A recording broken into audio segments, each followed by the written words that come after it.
style firearms compensation program. Oh, the buyback. The buyback. This I got an is email humorous. this morning. This is humorous. And I was told that you have like 3 months in this year to buy them back. If you don't hand them in, the banned rifles, then you are in contempt of this new law, and you can get screwed. But then I heard today also that Manitoba's premier said they're not gonna follow through with it, and Alberta's, I'm sure David Eby in BC is going to enforce this.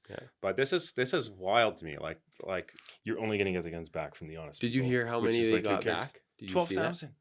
12,000, I thought. Yeah, it was a lot less than 12,000. Really? Yeah. It was 23 million. Yeah, no, that's how many $1 million spent, right? to get that money to back. get them back. Yeah, but I think like 12,000 guns. Yeah, because I got that email Still too. too many. And the only way that we're going to keep our guns is if the States keeps that Second Amendment. I think then we'll still have some sort of... We do have some saving. We're basically a European country that's because we're attached to the States, but there's some semblance of hope. So what did they do on the buyback? What did they do with the actual guns that they destroy them? I actually know a cop that when they confiscate rifles, that sometimes has to take him to like a spot in Richmond or something else like that, where he has to watch them get destroyed.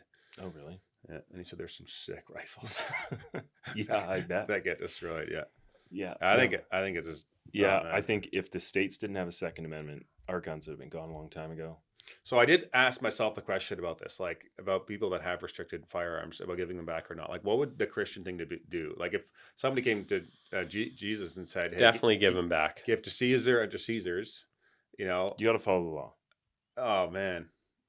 Yeah, I know. Like, it's rough. None of my guns are illegal, so I'm fine. So the buyback that happened, they spent about 150,000 and they got 12 guns back. Well, is that on the most pilot recent project? One? Yeah, that was just a little test run, right? That's pretty successful. Okay, so I got the target was 225. Sorry, the actual was 25. Well, at least they set the bar low. Okay, so in the email this morning from the government, it says over 12,000 of these prohibited firearms were successfully collected from businesses from across Canada. More than 22 million in compensation has been provided to these businesses. And then it tells you, so by this buyback starts on January 19th, 2026 and ends on March 31st, 2026. So small window. After March 31st, declaration requests won't be processed anymore. And it's scheduled to end, this amnesty is scheduled to end on October 30th, 2026. And if they're not, all prohibited firearms and devices must be disposed or permanently deactivated prior to that date. If you remain in possession of the impacted firearm following this date, you will be non-compliant with legislation. Breaking the law. How will they know? Let's get this guy out of office. Yeah.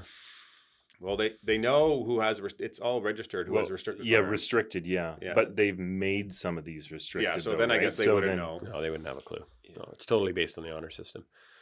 What do you, I was going to ask Tim this because I got in trouble yesterday. I had lunch with someone. They said I'm too negative. Well, what do you feel is the state of the economy right now? Like you're in building, brutal. You would know. Is it brutal? Well, I don't think it's going nowhere good. Okay. Do you have friends and stuff that aren't working then? Or why would you say that? Yeah.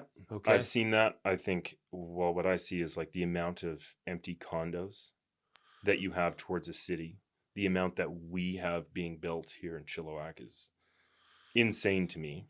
You also hear about like different developers offering more incentive programs, lowering rent rates, just baiting that people kind to take of thing, places, trying to just get people to move in. Still in the early stages of that, right? There's a lot of buildings that haven't even been built yet that we're working on building in Chilliwack. Huge buildings. Yeah, really big. You think it's going to happen? The guys that have a big pockets and have a few apartments, they can lower the rates enough to get it filled, but then the people that have like suites in their homes can't because they can't go to those rates. Everybody will just lower the rates. It'll all lower together. Yeah, it'll be good it'll be good for consumers.